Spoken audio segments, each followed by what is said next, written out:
So I wanted to introduce my new design on a crawfish trap.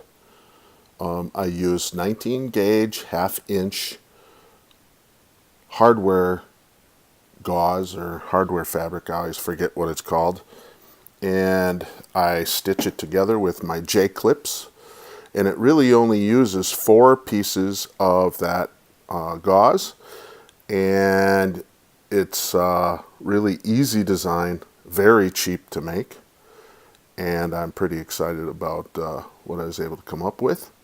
So you put the bait inside and you can slide it in there, and then the crawfish can just crawl right up and in, and then when periodically you'll just pull it up and check for anything, and then you can flip it upside down, and what's really neat is they should fall right out. You can just put them right into a bucket, and I don't need a special door or anything like I do for my other traps.